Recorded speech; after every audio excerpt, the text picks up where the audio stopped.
High, welcome back to our YouTube channel. आजच्या नवीन व्हिडिओमध्ये तुमचं सर्वांचं मनापासून स्वागत आहे. आणि इथे आम्ही गेलो होतो मंगेश टेम्पलला. म्हणजे मागच्या व्हिडिओमध्ये तुम्ही बघितलं असणार, आम्ही गोव्याला गेलेलो आणि त्याचाच हा पार्ट 2 आहे. ज्यावेळी आम्ही दुसऱ्या लोकेशनलाच गेलेलो, म्हणजेच मंगेश टेम्पलला गेलेलो. आणि इथे जाईपर्यंत म्हणजे आम्हाला गाडी मागे पार्क करावी लागली, एवढे पर्यटक आणि गर्दी होती. त्यामुळे इथे मंदिरमध्ये पोहोचेपर्यंत आम्हाला 15-20 मिनटं तरी लागली चालत. त्याच्यामध्ये ऊन पण भरपूर होतं. आणि त्यानंतर मग आम्ही आतमध्ये पोहोचलो मंगेश टेम्पलमध्ये. पण इथे आधी म्हणजे हातपाय वगैरे धुवून नंतर मग रांग लावावी लागते आणि तिथे आम्हाला 20-25 मिनटं गेली इथे रांगेत राहण्यासाठी.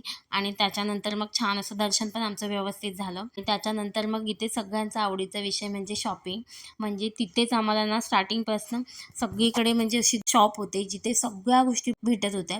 म्हणजे मुली असतील तर त्यांची तर खूप जास्त मजा आहे. म्हणजे मुलींसाठी तर खूप सारे ऑप्शन्स होते इथे. म्हणजे ब्रेसलेट म्हणा, इयरिंग्स म्हणा, आर्टिफिशियल ज्वेलरी, त्याच्यानंतर रिंग्स, किचन्स, असे खूप सारे व्हरायटी होते.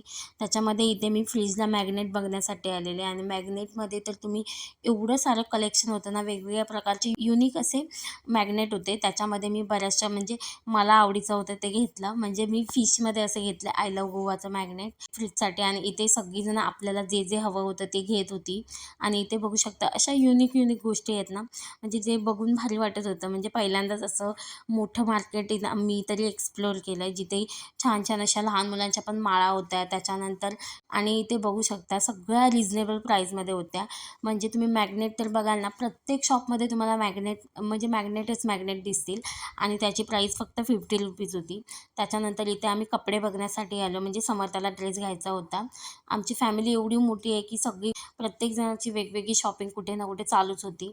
त्यानंतर आम्ही इथे समर्थासाठी एका शॉपमध्ये ड्रेस बघितला. म्हणजे असं पॅन्ट आणि टी शर्ट बघितलं, खूप छान होतं. म्हणजे आय लव्ह गोवाचं असं. आणि तिला मग घातलेलं पण छान वाटत होती ती त्याच्यामध्ये. आणि इथे बघू शकता हे मोठं मार्केट आहे. म्हणजे स्टार्टिंग टू एंडपर्यंत ना, म्हणजे आम्ही गाडी पार्क केली तिथून ते मंदिरपर्यंत पूर्ण असं मार्केट आहे. आणि सगळीकडे ना वेगवेगळ्या व्हरायटीज आहेत.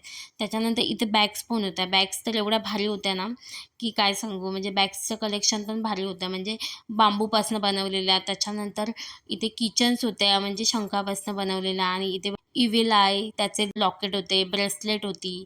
आणि इथे माळा बघू शकता. एवढं भारी वाटत होतं ना हे सगळं.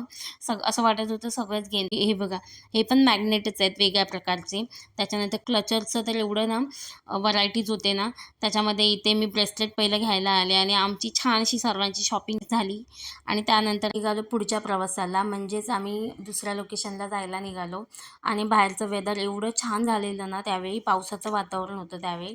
म्हणजे गोव्यामध्ये बऱ्यापैकी पाऊस पडत होता, कुठे कुठे ऊन होतं, मिक्स असं सगळ्या गोष्टी होत्या. आणि त्याच्यामध्ये आम्हाला तिथे त्या दुसऱ्या लोकेशनला जाण्यासाठी एवढं ट्रॅफिक लागलं ना, म्हणजे 2-2.5 तास आमचे ट्रॅफिकमध्येच गेले. त्याच्यामध्ये आम्ही बरेचसे लोकेशन आम्ही कव्हर करू शकलो असतो, पण ते नाही पॉसिबल झालं. त्यामुळे जेवढा वेळ होता ना तेवढ्यामध्ये आम्ही ट्राय केलं की सगळं आम्ही काही एक्सप्लोअर करू. त्याच्यामध्ये खूप धमाल आली. म्हणजे फॅमिलीसोबत असाल तर तुम्हाला खूप जास्त मजा येते. पण इथे बाय कार येणं म्हणजे पॉसिबल नाही आहे. तुम्हाला यायचं असेल तर स्टे करावं लागेल. त्यानंतर आम्ही पोहोचलो आमच्या लोकेशनला, जिथे आम्हाला येण्याची एक्साइटमेंट होती. म्हणजेच आम्ही नेव्हल एव्हिएशन म्युझियमला पोहोचलो. म्हणजे हे नौदल विमान संग्रहालय आहे आणि इथे जुनी विमाने, हेलिकॉप्टर प्रदर्शनासाठी ठेवलेली आहेत. आणि यात नौदलाची छायाचित्रे पण होती. त्याच्यानंतर शस्त्रे, नौदलातील सैनिकांचे गणवेश, युद्धाचा इतिहास ते सगळं दाखवले आहे. आणि हे प्रॉपर असे सगळे हेलिकॉप्टर्स, विमान्स असे बनवलेले आहेत. आणि त्याच्यामध्ये एंट्री पण होती, म्हणजे तुम्ही जाऊ शकता. आणि इथे तुम्ही जेवढा वेळ राहता येईल ना तेवढा वेळ राहू शकता. असं काही नाही आहे, टाईम लिमिट नाही आहे. फक्त त्यांचा जो टायमिंग्स असतो ना त्याच्यामध्ये तुम्ही फिरून बाहेर यायचं. आणि त्याच्यानंतर आतमध्ये बघू शकता तुम्ही सगळे नौदलाचे युद्ध, त्याच्यानंतर त्यांच्या इन्फॉर्मेशन असं सगळं होतं. म्हणजे खूप साऱ्या गोष्टी वाचण्यासारख्या होत्या.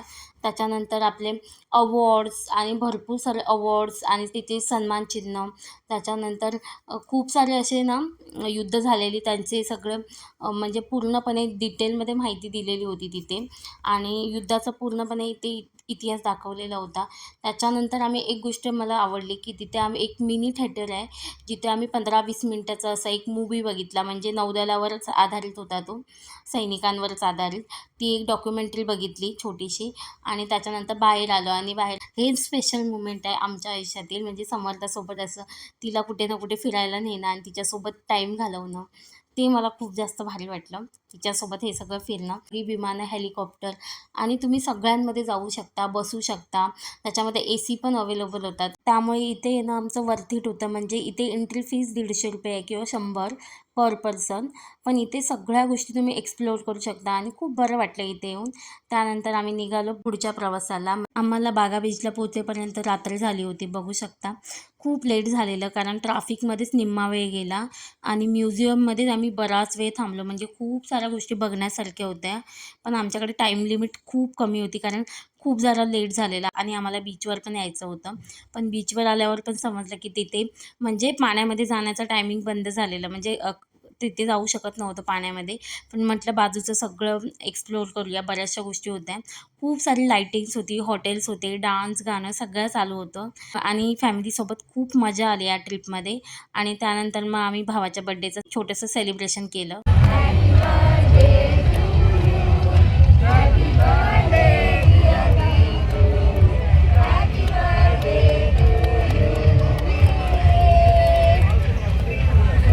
या आमच्या ट्रिपमध्ये ना खूप सारी धमाल आली. म्हणजे तुम्ही एकत्र ज्यावेळी सगळीजणं फिरायला जाता ना, तेव्हा खूप मजा मस्ती होते आणि त्यामुळेच आम्ही सर्वांनी एन्जॉय केला. इथे बीचवर ना मस्त सॉन्ग्स आले होते. सर्वांनी डान्स वगैरे केला आणि त्यानंतर मग आम्ही निघालो हॉटेलला म्हणजे जेवणासाठी. आणि इथे बघू शकता समर्थाची मस्ती. कारण हिला बघण्यासाठी भरपूर सारी लोकं होती आणि हिला फिरायला खूप जास्त आवडतं. आणि इथे सगळीजणं आम्ही थकलेलो होतो आणि इथे जेवणाची वाट बघत होतो. म्हणजे इथल्या आम्ही फेमस हॉटेलमध्ये गेलेलो, अंकिता हॉटेलमध्ये. सो व्हिडिओ आवडला असल्यास लाईक, शेअर आणि सबस्क्राईब करा.